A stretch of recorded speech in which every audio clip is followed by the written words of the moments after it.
Chapter 7. A Woman's Courage. Thus ended this memorable séance.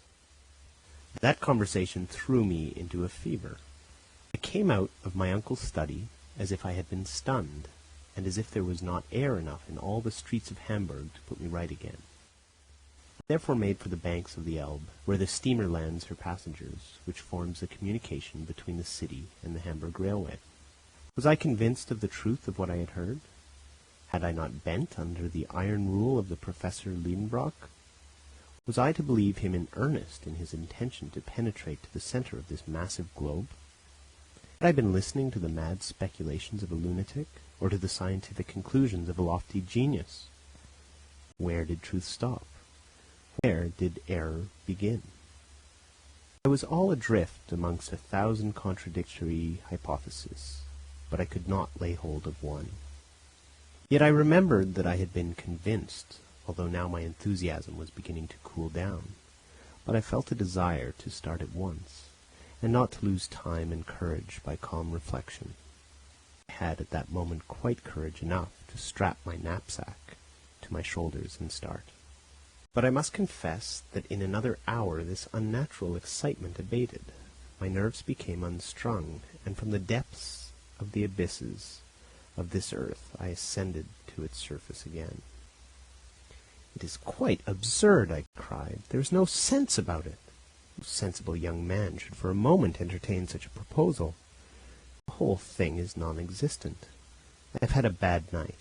I have been dreaming of horrors." But I had followed the banks of the Elbe and passed the town. After passing the port too, I had reached Altona Road. I was led by a presentiment soon to be realized, for shortly I espied my little Grauben bravely returning with her light step to Hamburg. "Grauben!" cried from far off. The young girl stopped, rather frightened perhaps to hear her name called after her on the high road. 10 yards more, and I had joined her. "Axel!" she cried, surprised. "What? Have you come to meet me? Is this why you are here, sir?" But when she had looked upon me, Grauben could not fail to see the uneasiness and distress of my mind. "What is the matter?" she said, holding out her hand. "What is the matter, Grauben?" I cried. In a couple of minutes my pretty Virlandaise was fully informed of the position of affairs. For a time she was silent. Did her heart palpitate as mine did? I don't know about that, but I know her hand did not tremble in mine. We went on 100 yards without speaking. At last she said, "Axel, my dear Grauben, that will be a splendid journey." I gave a bound at these words.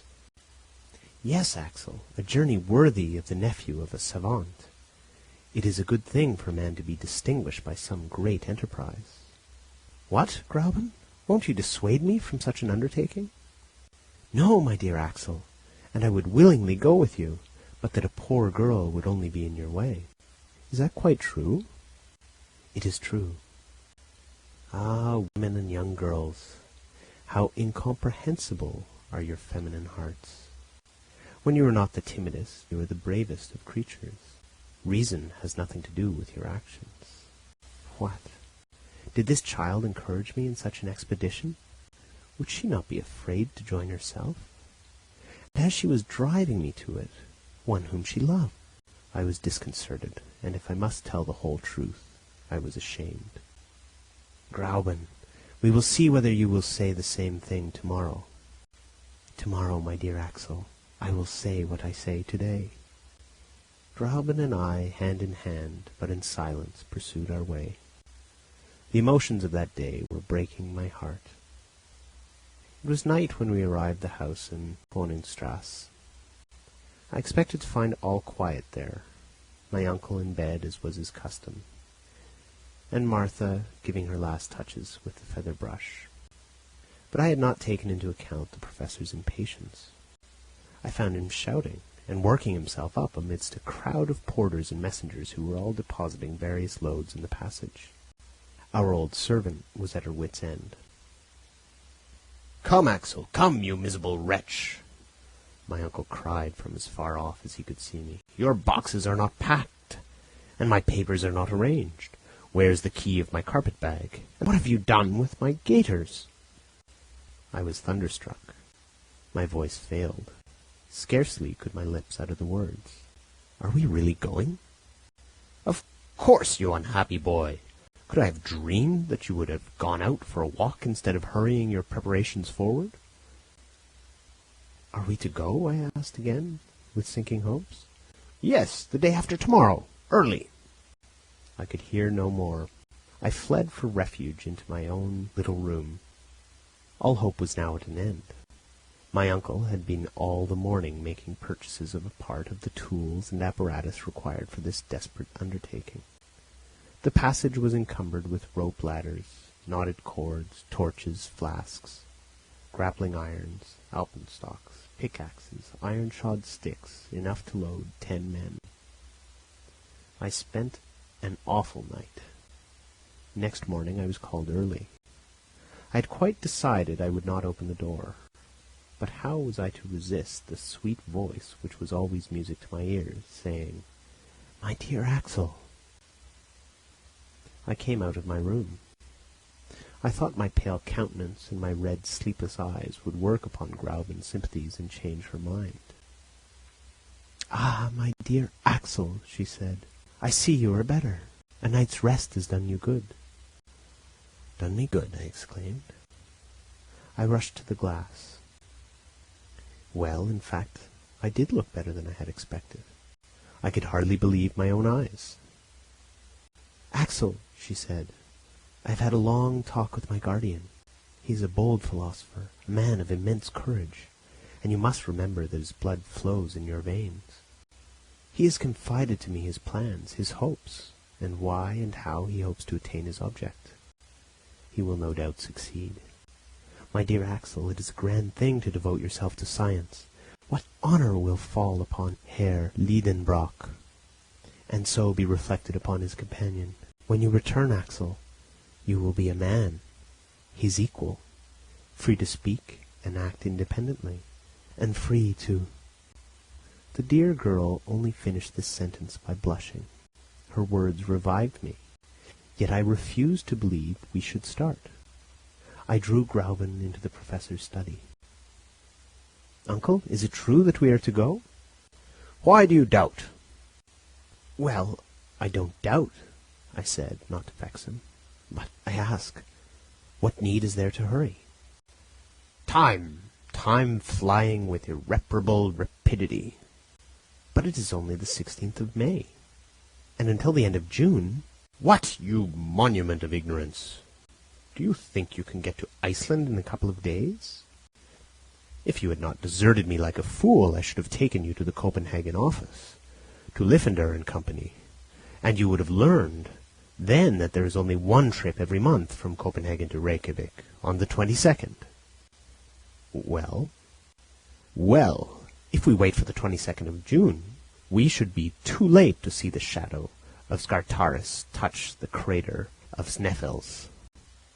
Therefore we must get to Copenhagen as fast as we can to secure our passage. Go and pack up."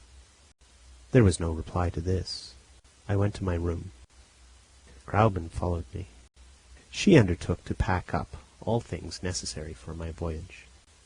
She was no more moved than if I had been starting for a little trip to Lübeck or Heligoland.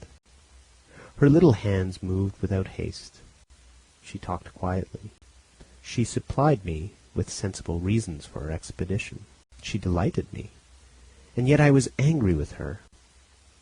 Now and then I felt I ought to break out into a passion, but she took no notice, and went on her way as methodically as ever. Finally the last strap was buckled. I came downstairs. All that day the philosophical instrument makers and the electricians kept coming and going. Martha was distracted.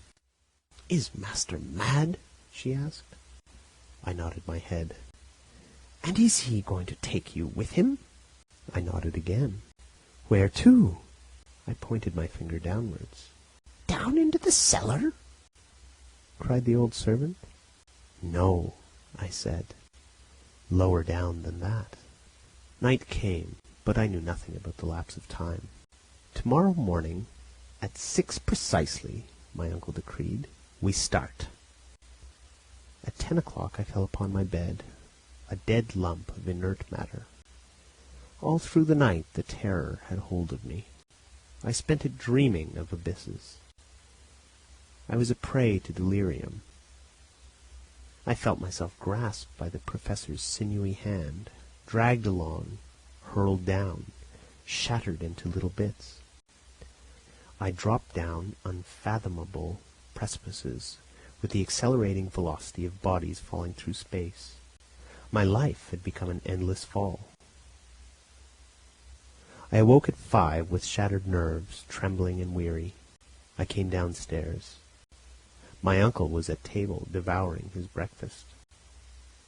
I stared at him with horror and disgust.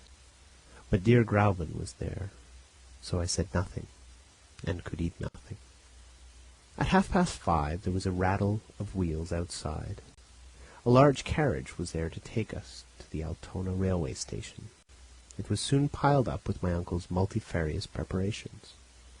"Where is your box?" he cried. "It is ready," I replied with faltering voice.